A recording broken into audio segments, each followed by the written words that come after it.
No. I say a joke first, and then the intro plays. Yeah, no, the joke was that I messed up the intro, so. I'm similar to the Thriller in Manila. Honeys call me big. Hey, what is up, guys? It is Mike, and I got a new lens, can you tell? And I hope it's in focus because I can't reach, so.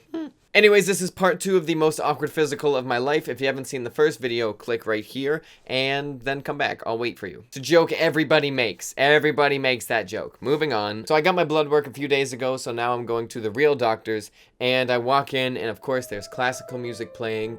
Okay, so here we go.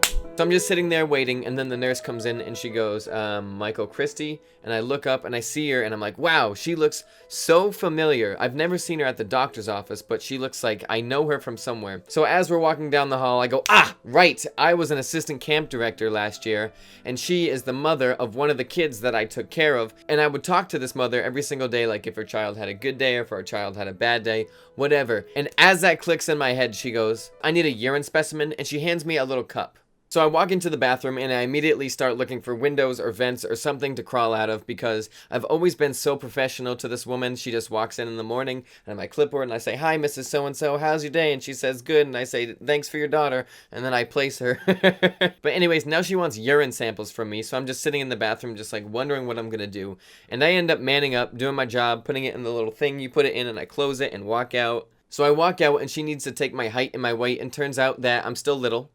So that was exciting. I really want to be 6 feet, but I'm not. Also, instead of sweating profusely when I worked out, I wish I could just pass out for a second, and then when my body cooled down, I just got back up. So we walk into the room that has that chair with the wax paper on it that you have to sit on, and I finally make the move, and I say, did your kids go to so-and-so camp? And she says, oh, yes, they did. And we chat for like 5 or 10 minutes, and the conversation's really going, and then she says, I need you to take your top off now, which just murdered the conversation. So I take my shirt off and she starts sticking these cold pads on me for an EKG, which I've never had before. And then after I got the EKG, she says, oh, yeah, actually, you're pretty young. You don't really need an EKG yet.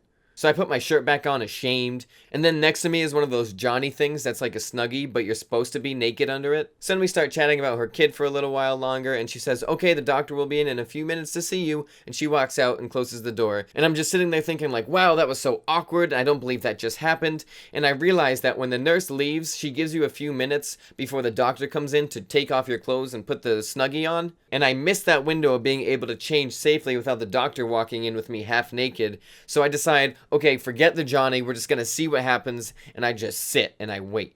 And then 2 minutes pass, and 4 minutes pass, and 8 minutes pass, and I realize, oh, I would have had enough time to change into this Johnny before the doctor came in, but now I don't know if I'll have enough time to change because I wasted all that time thinking the doctor was gonna come in.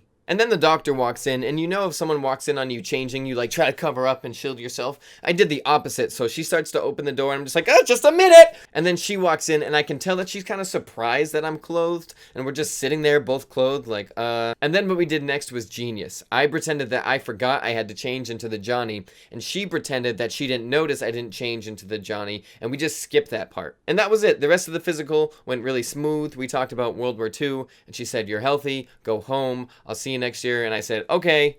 So yeah, that was it. I'm healthy as a horse, and next time I come into the doctor's, I'm just gonna come in naked just to kind of get rid of the awkwardness and make sure that it doesn't happen again. But anyways, I'll see you guys next Sunday. Talk to you later. I can't reach the lens for that thing I do at the end, so give me a second.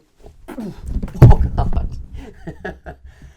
Oh, play the music at the end. You see, all I do is separate the game from the truth. Big bang boots from the Bronx to Bolivia. Getting physical like Olivia Newt. Tricks up my click dick all day with no trivia. So